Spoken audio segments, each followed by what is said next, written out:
नमस्कार, मैं आपके साथ विभा उपाध्याय। महाकुंभ की शुरुआत 13 जनवरी से हो गई थी। इसमें कुल 6 स्नान होने थे, जिनमें 3 अमृत स्नान थे और 3 महास्नान में।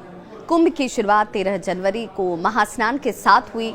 इसके बाद महाकुंभ का दूसरा स्नान से लेकर अमृत स्नान की शुरुआत की भव्य तस्वीरें आपने देखी होंगी।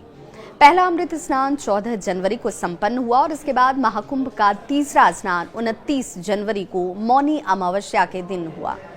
दूसरे अमृत स्नान के दिन संपन्न जैसे ही ये होता है, वहीं महाकुंभ का चौथा स्नान 3 फरवरी को बसंत पंचमी के दिन संपन्न हुआ, जिसे तीसरे अमृत स्नान के दिन संपन्न किया गया। मतलब महाकुंभ के तीनों ही अमृत स्नान 3 फरवरी बसंत पंचमी तक संपन्न हो गए थे। लेकिन तीनों ही अमृत स्नान खत्म होने के बाद भी महाकुंभ के 2 महास्नान शेष थे, जिसमें महाकुंभ का 5वां स्नान 12 फरवरी को माघी पूर्णिमा के दिन हुआ और महास्नान के साथ ये भी संपन्न हो चुका है। अब महाकुंभ में केवल एक स्नान बचा हुआ है, जो कि महास्नान है। महाकुंभ का ये तीसरा और आखिरी महास्नान 26 फरवरी यानी शिवरात्रि के दिन संपन्न होने वाला है। लोगों में ये जानने की उत्सुकता थी कि माघ पूर्णिमा के बाद अब श्रद्धालु महाकुंभ में आखिरी स्नान कब कर पाएंगे और इस महास्नान की खासियत क्या है। आज इस वीडियो के जरिए इस आखिरी महास्नान की तिथि, मुहूर्त और स्नान से संबंधित आपकी पूरी जिज्ञासा को हम शांत करेंगे। 26 फरवरी को पड़ने वाला महाकुंभ का ये आखिरी महास्नान शिवरात्रि के दिन होने से अपने आप में अद्भुत और खास है। इस दिन महादेव का दिन है। पिछले सभी स्नानों की तरह महाकुंभ के आखिरी महास्नान में भी श्रद्धालुओं की भीड़ उमड़ने वाली है और लोगों में महाकुंभ में डुबकी लगाने का मानो एक क्रेज सा चल पड़ा हो। हर कोई प्रयागराज की धरती पर आकर संगम में पवित्र आस्था की डुबकी लगाना चाहता है। श्रद्धालुओं में महाकुंभ का जोश इतना है कि महाकुंभ तक पहुंचने में होने वाली तमाम परेशानियां भी भक्तों को कहीं भी अडिग नहीं कर पा रही हैं, डिगा नहीं पा रही हैं। तभी तो भारी संख्या में भीड़ श्रद्धालुओं की यहाँ पहुँच रही है। लोक आस्था की डुबकी लगाने के लिए संगम की रेती पर उनके पहुँचने का सिलसिला बदस्तूर जारी है। प्रतिदिन लगभग 1.5 करोड़ लोग संगम में स्नान कर रहे हैं।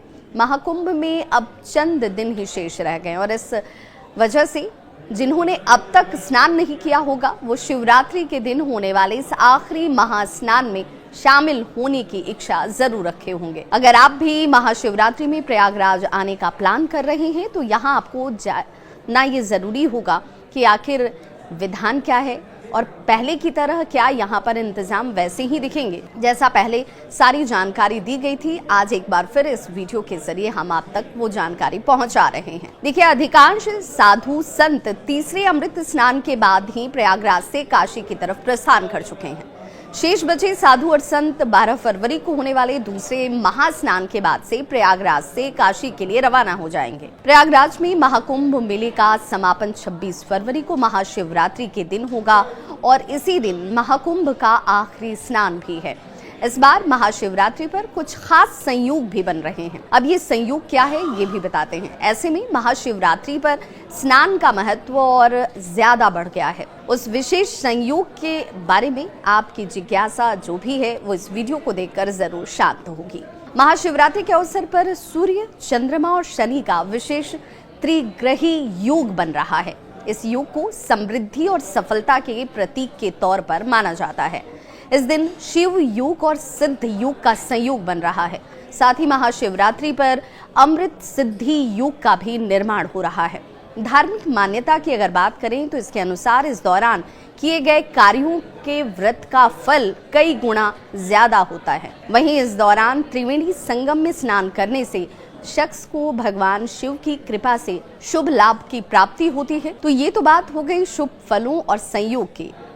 अब आपको हम ये भी बता दें कि इसका विशेष मुहूर्त और महाशिवरात्रि के दिन क्या करने से आपको इसका पूरा शुभ फल प्राप्त होगा। तो महाशिवरात्रि के अवसर पर महाकुंभ में स्नान करने का खास महत्व है और इस दिन ब्रह्म मुहूर्त में पवित्र संगम में स्नान करें।